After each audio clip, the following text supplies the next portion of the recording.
For the first time in 22 years, a team with a losing record in the regular season made it to the NBA Finals. The Major League Baseball players' strike is on hold, at least for now, with the rookie in Los Angeles making headlines. Jack Nicklaus was back in contention on the final day at the Masters, and much more on the April and May 1981 edition of Back in Time Sports. 12 of the NBA's 23 teams qualified for the playoffs, with the top two in each conference earning a bye in the first round. Both teams that played for last year's title, Philadelphia and Los Angeles, were in action for the best-of-3 first round. In the Eastern Conference, Philadelphia swept Indiana and Chicago swept New York. Indiana won 3 titles in the ABA, but this was the Pacers' first playoff appearance in 5 NBA seasons, and they are still searching for their first playoff win. Both series in the Western Conference went 3 games, and there will be a new champion this year as the Lakers were eliminated by Houston, with the road team winning each game by 5 points or fewer. Kansas City also won both road games to beat Portland for their first playoff series win in 17 years. Portland has now lost their opening series of the playoffs for the 4th straight year since they won the title in 1977.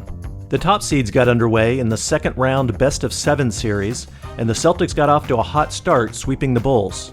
Second-year All-Star Larry Bird had a triple-double in Game 3 and was 1 assist shy of another in Game 2.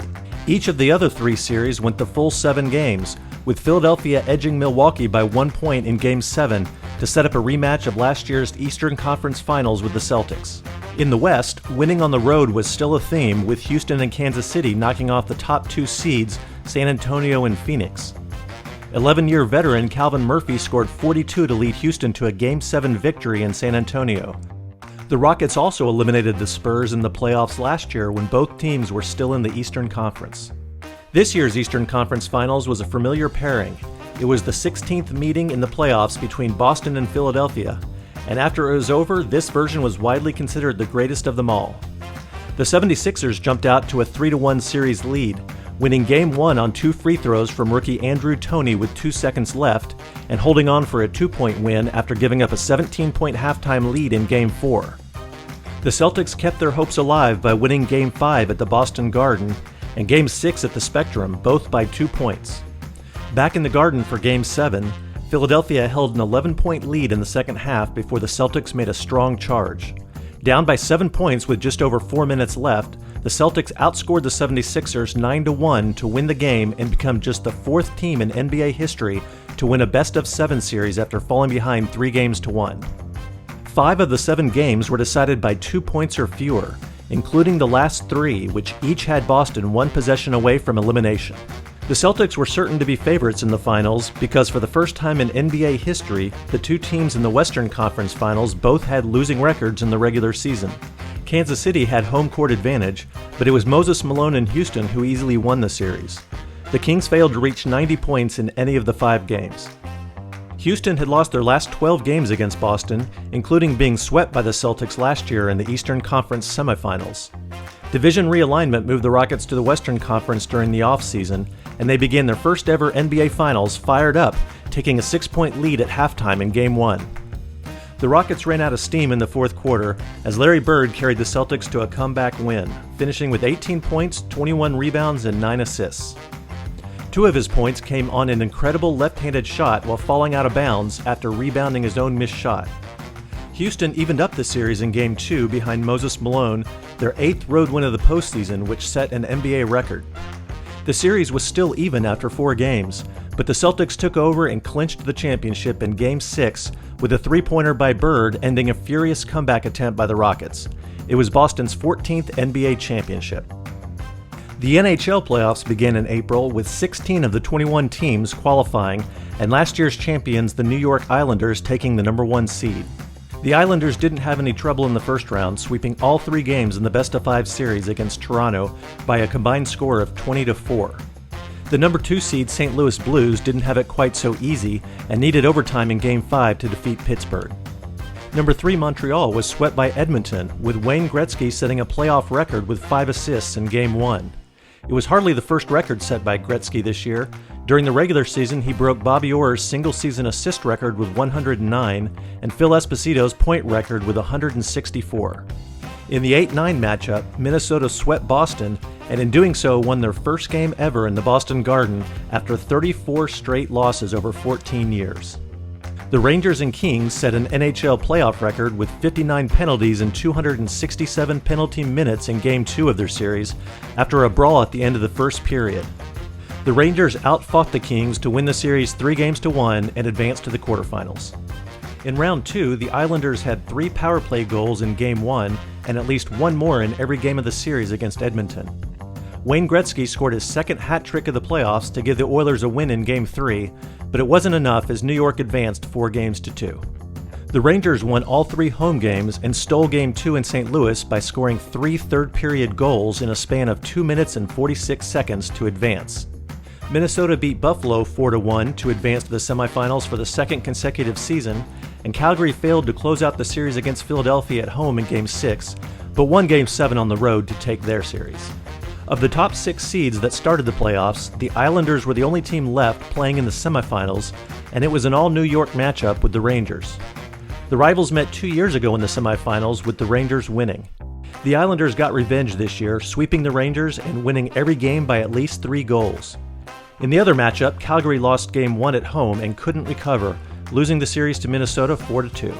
The defending champion New York Islanders were playing in their second Stanley Cup Finals, while Minnesota was making its first finals appearance. New York had experience on its side, as over half the North Stars roster was under the age of 24, as compared to only 3 players on New York's roster. In the United States, the finals aired for the first time on the USA Network on cable TV. New York took a commanding 3-0 lead and clinched the championship with a win in Game 5.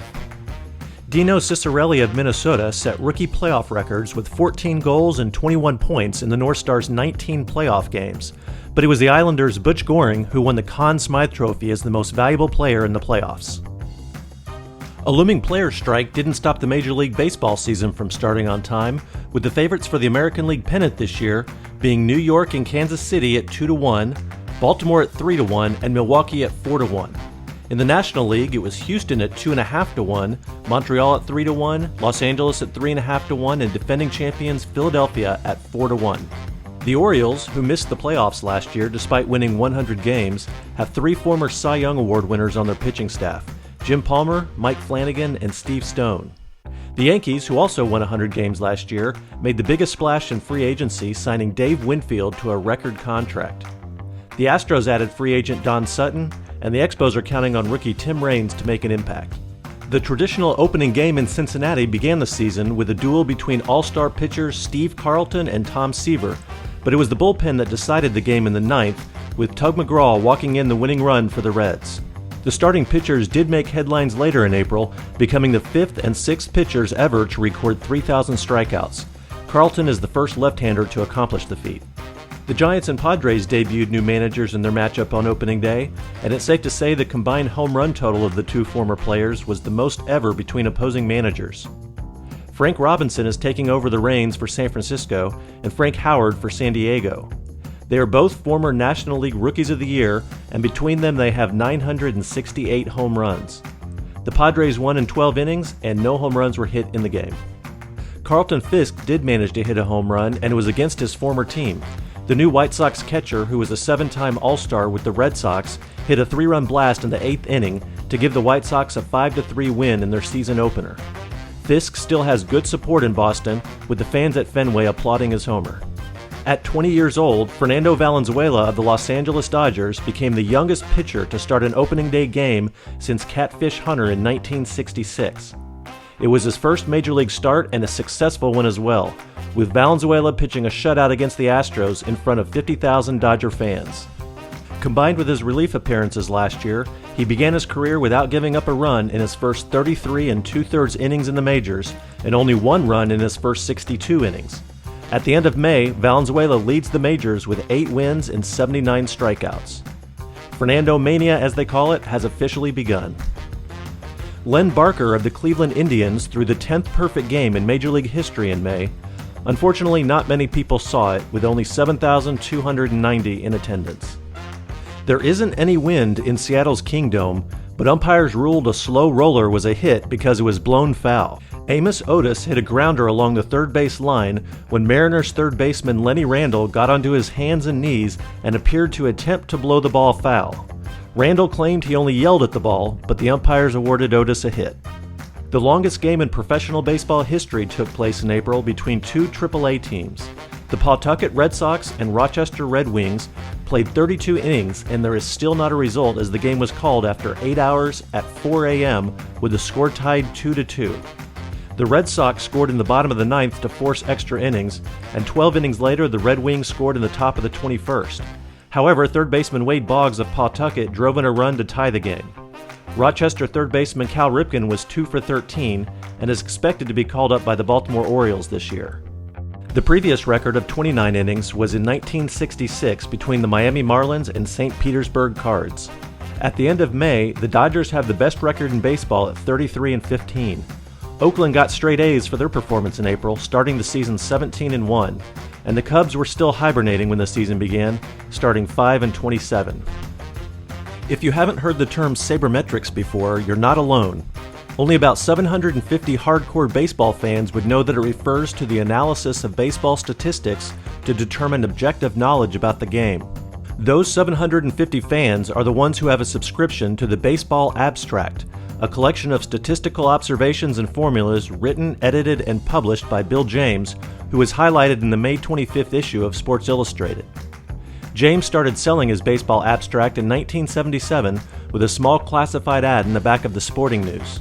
Some of the essays included have titles such as Trade Value, De facto Standards for the Hall of Fame, and Pythagoras and the Logarithms. James describes his work as a novel way of looking at statistics and the general truths that emerge from that. He's also quoted as saying, "Statistics exist primarily so people can argue about them, and information is not to be held accountable for every misleading claim that somebody can derive from it." James is certainly not the first prognosticator to apply statistics to baseball analysis.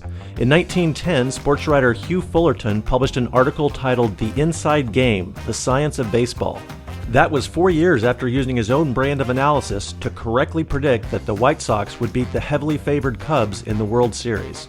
James has carried on the legacy by developing some creative formulas like runs created, which is intended to measure relative contributions between players that walk and steal a lot of bases, high average singles hitters, and low average sluggers. You will also see acronyms such as VI-RBI, VAM, EV, and HOFPS.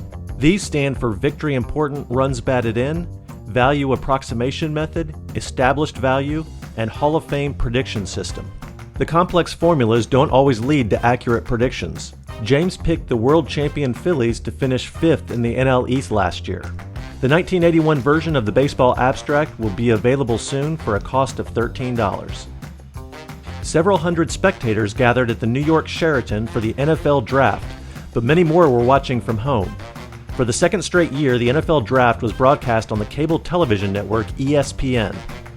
ESPN currently reaches 9.4 million homes and projects a subscriber base of 12.5 million by next January. There was plenty of criticism of the 9-hour broadcast by sports writers, notably that 15 minutes per pick in the first 2 rounds was entirely too long, and the daytime Tuesday broadcast was not the ideal time slot. Even Howard Cosell, who attended the event, was quoted as saying, "Commissioner Pete Rozelle deserves a Tony Award, an Emmy, and an Oscar for this most overrated, over-evaluated event in sports." Similar to last year, the first pick was a running back, a Heisman Trophy winner, and very predictable. George Rogers of South Carolina was chosen by New Orleans despite the team needing help on defense. The Saints gave up over 30 points per game last year, by far the most in the NFL. The New York Giants, who gave up the second most points in the NFL last year, did opt for help on defense, selecting Lawrence Taylor of North Carolina with the second pick. The next 2 picks were running back Freeman McNeil and safety Kenny Easley, both of UCLA. Rich Campbell of California was the 6th pick by Green Bay and the only quarterback taken in the first round. Half of the first 8 picks were Pac-10 players, with Ronnie Lott of Southern Cal being selected 8th by the 49ers. Overall, the Pac-10 was the conference with the most players drafted, with 42 players picked over 12 rounds. The Big 8 was second with 32. Pittsburgh was the team with the most players drafted with 12, and 11 in the first 6 rounds. USC had 9, and last year's champion Georgia only had 4. The Chicago Bears were given favorable reviews drafting offensive tackle Keith Van Horn in the first round and linebacker Mike Singletary in the second round. The Jets did not get favorable reviews, at least from the fans in attendance who let it be known they were not happy with the selection of 2 running backs with the first 2 picks, despite having one of the worst defenses in the league. The 45th Masters Tournament was held in April at the Augusta National Golf Club in Augusta, Georgia. Raymond Floyd came in as the favorite after winning 2 tournaments in March and finishing second in another. Floyd won the Masters back in 1976 and came into the tournament this year as the tour money leader with over $173,000. At the end of the first round, there was a 4-way tie, including Australian Greg Norman, who plays on the European Tour and is playing in his first Masters. After the second round, a familiar name at Augusta was on top of the leaderboard. 5-time winner Jack Nicklaus shot 7 under par to take a commanding 4-stroke lead. Last year's champion, Seve Ballesteros, shot 10 over par in the first 2 rounds and failed to make the cut. The third round wasn't as kind to Nicklaus, who shot 3 over par as the leaderboard started to thin out at the top. A consistent Norman was in third, Nicklaus was in second, and Tom Watson took the lead with all 3 of his rounds under par. The final round paired 2 crowd favorites in Watson and Nicklaus in what looked to be an exciting duel on Sunday. While Nicklaus and Norman stayed within 2 strokes of the lead for most of the front 9, they could not make up any more ground on the back 9, and Tom Watson won his 2nd green jacket and 5th major title. Watson has been named PGA Player of the Year and finished on top of the money list each of the last 4 years. The 4th annual McDonald's High School All-American basketball game was played on April 11th in Wichita, Kansas, with 10,000 fans in attendance. The West was favored because of its size advantage, having 6 players over 6 feet 10 inches tall, but it was the East squad that won 96-95 on 2 free throws from Michael Jordan with 11 seconds left in the game. Jordan led all scorers with 30 points in the game and also scored 14 in the 8th annual Capital Classic All-Star Game several weeks earlier. But it was Patrick Ewing who won the MVP honors in that game with 18 points and 12 rebounds. Ewing and Jordan were both selected as first-team Parade All-Americans. On the Parade Girls All-American team, the top player was junior Cheryl Miller, who was selected for the 3rd straight year. Many of the top recruits have signed letters of intent with their chosen college teams. Ewing will be attending Georgetown, and Jordan will join Coach Dean Smith's team at North Carolina. Robert Buzz Peterson, who was named North Carolina Player of the Year over Jordan, will join him on the Tar Heels. Other notable recruits are Charles Barkley to Auburn, Chris Mullen to St. John's, A.C. Green to Oregon State, and Sam Vincent to Michigan State. Michigan State also signed Kevin Willis, who is one of the top junior college centers. Karl Malone chose Louisiana Tech over Arkansas, and Oklahoma Player of the Year Bill Self will be attending Oklahoma State. Bobby Unser won this year's Indianapolis 500 and became a 3-time winner, matching his brother Al's total. At least, it appeared he did. But after officials reviewed race tapes overnight, it was decided that Unser illegally passed a number of cars during a yellow flag and was penalized 1 position in the final placings from 1st to 2nd. Mario Andretti, who started the race on the back row and had finished 2nd, was named the new winner, his 2nd Indy 500 win. Unser's team has appealed the decision in an attempt to reinstate his win. Boxing legend Joe Louis died on April 12th, a day after watching current heavyweight champion Larry Holmes defeat Trevor Berbick. Louis was buried at Arlington National Cemetery with rival-turned-friend Max Schmeling, one of his pallbearers. Louis won the heavyweight championship in 1937, but it was his win over Schmeling in 1938 that was the most notable of his career. He reigned as champion for 12 years with a record 25 title defenses. NASA announced in early April that in addition to astronauts John Young and Robert Crippen, the crew of the Space Shuttle Columbia would also include a 3rd passenger on its maiden voyage. That passenger was none other than Montreal Expos pitcher Bill Spaceman Lee.